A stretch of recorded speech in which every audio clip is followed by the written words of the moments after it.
जो मैंने कंकड़ा खाइबा पसंद करती आज रेसिपीटी से आज मु शेयर करी पूरा ओडिया स्टाइल रे कंकड़ा आलू झोल रेसिपी। गरम गरम उषुना भात सहित खायापे बहुत बढ़िया लगी था। मोर दी तरकारी बहुत पसंद, आपण मानकु पसंद कि नहीं कमेंट करके निश्चय जणेबे। तेणु आज वीडियो को पूरा देखंतु। जदि रेसिपी भल लागिवो निश्चय लाइक करिवे, शेयर करिवे। जदि एबे चैनल को सब्सक्राइब करनांती निश्चय सब्सक्राइब कर देबे। जदि ए वीडियो को आपण माने फेसबुक पेज रे देखुचंदी फॉलो करिया को जमा भी भूलंतनी। तेबे चलंतु देरी न करिके आज रे सुपर टेस्टी कंकड़ा तरकारी बनेबा स्टार्ट करिबा। नमस्कार, मु मिली आपण समस्त को होम फूड चैनल को बहुत बहुत स्वागत करची। कंकड़ा तरकारी बनिया पे एठी मु 2 केजी कंकड़ा नेची। कंचा कंकड़ा को भल भाव में बाछिकी सफा करा जाइछि। तापरे सफा पानी रे 3 रु 4 थर भल से धोई देछि। कंचा कंकड़ा रे तरकारी बनेले तार टेस्ट बेसी भल आस्ते। एठी मु जो कंकड़ार गोड़ अछि ताको छेची देछि, जहा द्वारा ता भितरे तेल मसला भल से पसिबो आ झोलर टेस्ट भी बहुत भल आसीबो। एबे इथरे हमें गोटे लेंबुर रस को दे देबा, जहा द्वारा जो कंकड़ार आइंसिनिया स्मेलटा कमी जिवो। तापरे इथरे मु दोछि गोटे बड़ चामच लूण, ता सहित पाखापाखि 1.5 बड़ चामच खंडे हलदी गुंड। एबा को भल से गोले दबा, गोले की 5 मिनिट पे रखी दबा। तापरे आपको भल से भाजीबा। जदि आपण कंचा कंकड़ा को बाछिकी बनौछन तार तरकारी बेसी भल होबो। जदि आपण को जणा नहीं, आपण कोन करिवे कंकड़ा गुरा को गरम पानी रे पके देबे, तापरे ताको बाछिकी तार तरकारी बनेबे। तो ये देखो लुण हलदी को भल से गोले देली। आ गोटे कथा ध्यान रखिए, सब बेले पूरा फ्रेश और जीवंता कंकड़ा आनिबे।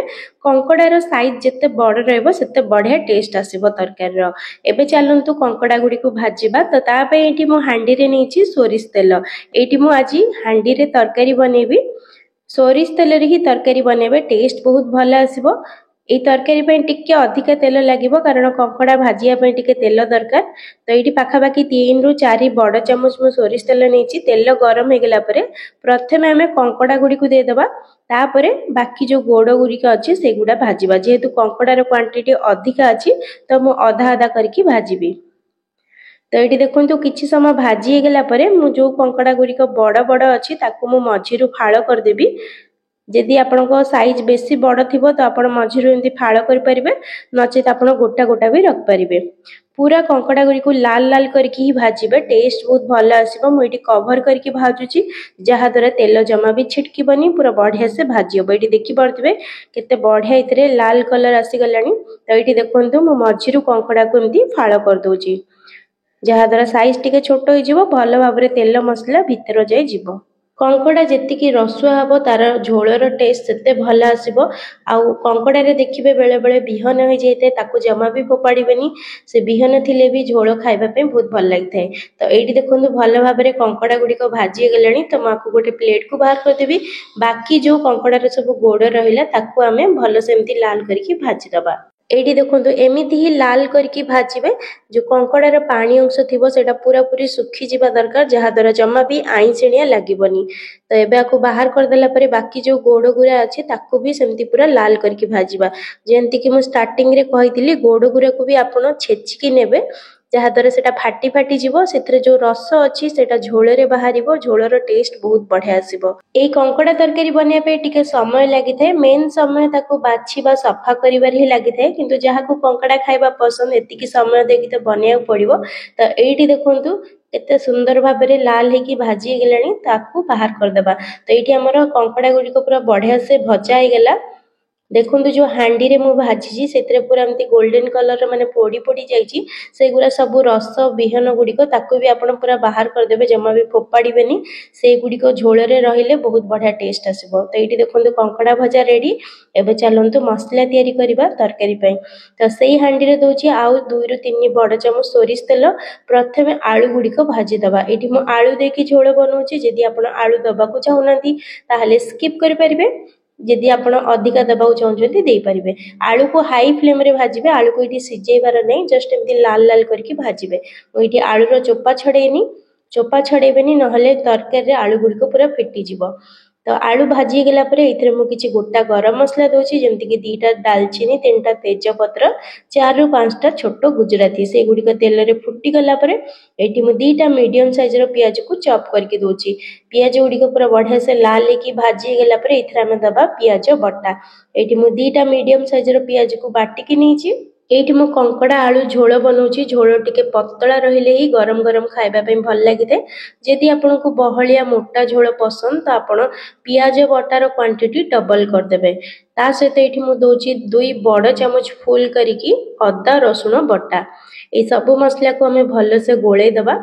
टिके समय भाजी गला परे एथिरे हमें बाकी गुंड मसला दबा। तो प्रथम स्वाद हिसाब रे लूण दबा।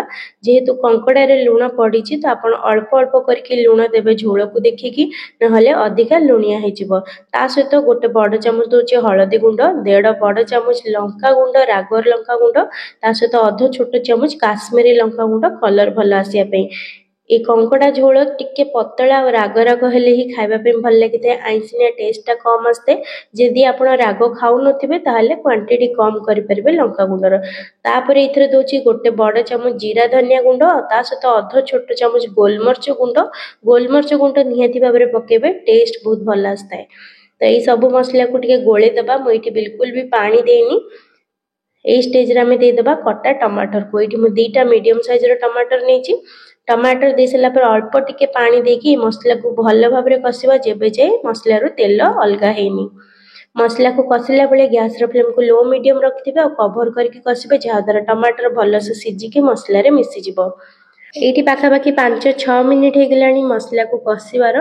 देखंतु टमाटर जो दिया हितला सेटा पूरा मसला रे मिसी गलानी। भल से थरे गोळे दबा।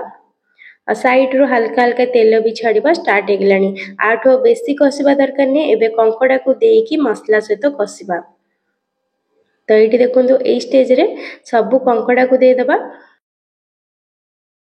गैस रो फ्लेम को ए स्टेज रे आपण लो रखिथिबे नले मसला लागी जिवो कारण देखि परथिबे मसला पूरा ड्राई अछि। कंकड़ा दे साला परे मसला रे भल भाबरे गोळे देबे। जेहेतु कंकड़ा रे बेसी हाड़ एमती गोड़ गोड़ थाए तो गोळेला बेले को टिके असुविधा हुए माने खड़खड़ हुए। तो आपण भल भाबरे हांडी बा कड़े रे करूथिले धरी की भल से करिवे जहा द्वारा भल से आपण गोळे परिबे सहज रे। तो एठी देखंतु मु गोळी सारलेनी। एबे इथरे हमें दबा गोटे बड़ चम्मच मीट मसला देले तरकारी टेस्ट बहुत बढ़िया आसीबो। आपण निहाती भाबरे पकेबे। जदि आपण पाखरे नाही तो आपण कोन करबे गोटे बड़ चम्मच चिकन मसला भी दे परिबे। ता सहित जो प्लेट रे मु कंकड़ा को भाजी के रखथिली सेही प्लेट रे पाखा पाखी आधा कप पानी देकी ताको धोई की दे दोछि। एबे सब को मिसे दबा और 4 रु 5 मिनिट ए मसला सहित कसिबा। कवर करके कसिबे लो मीडियम फ्लेम रे जमा भी हाई करिबेनी नहले पोड़ी जिवो। मझी मझी रे गोळौथिबे। तो मु आपको हल्का गोळे की कवर करके छाड़ी दोछि। एठी पाखा पाखी 5-7 मिनिट हे गलानी देखि परथिबे कंकड़ा रो हल्का पानी छाड़ीची और तेल भी साइड रो अलगा हे जाईची। ए जो पानी बाहरची सेटा हमें हाई फ्लेम रे गोळे की सुखे दबा। तापर इथरे झोल पई पानी दबा। ए स्टेज आसी गले ही आपण जानिबे कि कंकड़ा और मसला भल से कसी गलानी। बहुत बढ़िया बास्ना आछे स्टेज रे। तो लास्ट रे इथरे दबा गोटे छोट चम्मच गरम मसला अध छोट चम्मच चीनी दबा द्वारा जमा भी टेस्ट मीठा आसीबनी बहुत बढ़िया बैलेंस टेस्ट आसीबो। आ जो आलू भाजी के रखले ताको हमें ई लास्ट रे दे दबा।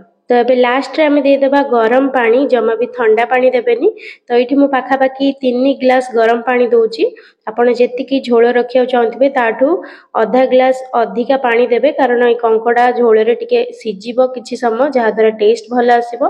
तो भल से को गोळे देला परे आको हमें कवर करके 10 रु 15 मिनिट पे लो मीडियम फ्लेम रे छाड़ दबा। जेते भल भाबरे कंकड़ा झोल रे सिजिबो टेस्ट बहुत भल आसीबो। तो एठी देखंतु 3 ग्लास पानी दे देली। देखि परथिबे झोल पूरा फुटुची। तो एबे गैस रो फ्लेम को हमें मीडियम लो भितरे करके कवर करके छाड़ दबा। तो पाखा पाखी 10-12 मिनिट मु आको लो फ्लेम रे सिजेई थिली। देखि परथिबे एठी हमर कंकड़ा तरकारी पूरा हेई गलानी। तो लास्ट रे गैस बंद करबा आगु इथरे मु दोछि 4टा कंचा लंका टेस्ट आ बासना भल आसीबो। कंचा लंका को मझिरु चीरा लगे देछि। ता सहित अल्प टिके कटा जायतिबा धनिया पत्र देकी हमें हल्का गोळे दबा। गैस को बंद करके कवर करके 10 मिनिट पे रेस्ट करिया को रखि देबे। तापरे सर्व करिवे। ଏଇଠି ଦେଖନ୍ତୁ ତରକାରୀର ଝୋଳକୁ ମୁଁ ଏତିକି ପତଳା ରଖିଛି, କାରଣ ଟିକେ ସମୟ ପରେ ଏଇଟା ଆଉ ଟିକେ ବହଳିଆ ହେଇଯିବ। ଯଦି ଆପଣ ଷ୍ଟାର୍ଟିଂରୁ ବହଳିଆ କରିଦେବେ ତ ପୁରା ବସିଯିବ ତରକାରୀ। ତ ଏଇଠି ମୁଁ ଘୋରେଇକି ଆକୁ 10 ମିନିଟ୍ ପାଇଁ ଛାଡ଼ି ଦେଉଛି।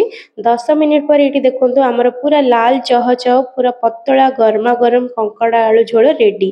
ଗରମ ଗରମ ଭାତ ସହିତ ଖାଆନ୍ତୁ, ବହୁତ ବଢ଼ିଆ ଲାଗିବ। ଆଉ କାହାକୁ ଏଇ କଙ୍କଡ଼ା ଆଳୁ ଝୋଳ ପସନ୍ଦ ନିଶ୍ଚୟ କମେଣ୍ଟ କରିକି ଜଣେଇବେ। ପୁଣି ଆସିବି ଆଉ ଗୋଟେ ନୂଆ ରେସିପି ନେଇକି। ରହୁଛି, ଧନ୍ୟବାଦ।